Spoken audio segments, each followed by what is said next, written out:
तो चलिए देखते हैं डॉक्टर बाबा साहब अंबेडकर जी ने अच्छे कर्मों की आवश्यकता और अच्छे संकल्प की आवश्यकता इन दो चैप्टर्स में तथागत बुद्ध की कौन सी वो बातें हैं, तथागत बुद्ध के कौन से वो उपदेश है जो हमारे सामने प्रस्तुत किए हैं।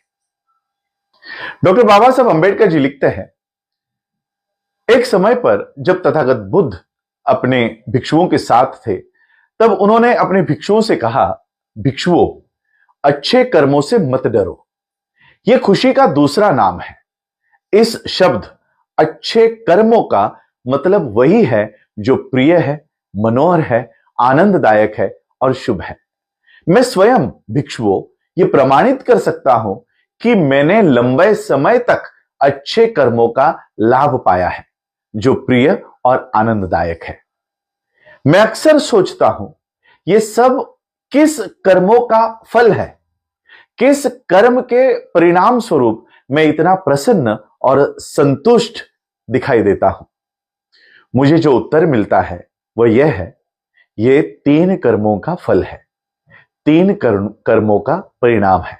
दान, उदारता, आत्मसंयम और आत्मनियंत्रण। शुभ, आनंदमय, पवित्र भोर वह दिन शुभ होता है जब योग्य व्यक्तियों को दान दिया जाता है, जब अच्छे कार्य, शब्द, विचार और सही आकांक्षाएं उन लोगों को शुभ फल देती है जो इन्हें अपनाते हैं। जो ऐसा फल पाते हैं वे सुखी होते हैं और अपने मार्ग में समृद्धि पाते हैं। इसलिए तुम भी अपने मार्ग में समृद्ध रहो, रोग मुक्त रहो और अपने प्रियजनों के साथ सुखी रहो।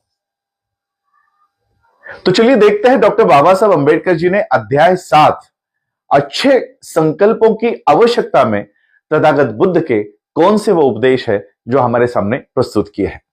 चैप्टर 7।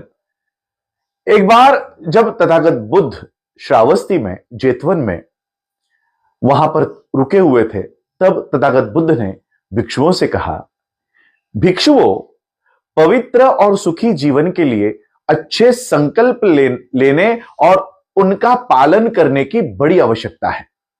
मैं तुम्हें बताऊंगा कि तुम्हारे संकल्प क्या होने चाहिए। पहला, मेरा संकल्प हो कि मैं अपने पूरे जीवन भर अपने माता पिता का सहारा बनूं। 2, मैं अपने कुल के मुखिया का सम्मान करूं। 3, मैं मधुर वाणी का प्रयोग करूं। 4, मैं किसी की निंदा ना करूं और अपने हृदय को स्वयं स्वार्थ के दाग से मुक्त रखूं। 5, मैं उदार, निर्मल और दान में प्रसन्न व्यक्ति रहूं। 6, मैं ऐसा बनूं कि कोई मुझसे मदद मांगने में संकोच न करे और दूसरों के साथ उपहार बांटने में आनंद पाऊं। 7, मैं अपने जीवन भर क्रोध से मुक्त रहूं और यदि क्रोध उठे तो उसे शीघ्र नियंत्रित करूं। ये वो 7 संकल्प है भिक्षुओं, जिसे अपनाने और निभाने से तुम सुख और पवित्रता की अवस्था को प्राप्त करोगे। यही वो बातें हैं जो डॉक्टर बाबा साहब अंबेडकर जी ने चैप्टर 6 और चैप्टर 7 के माध्यम से तथागत बुद्ध की ये उपदेश हमारे सामने प्रस्तुत किए। आज आप लोगों ने मुझे सुना, उसके लिए बहुत बहुत आभार, धन्यवाद। जय भीम, नमो बुद्धाय।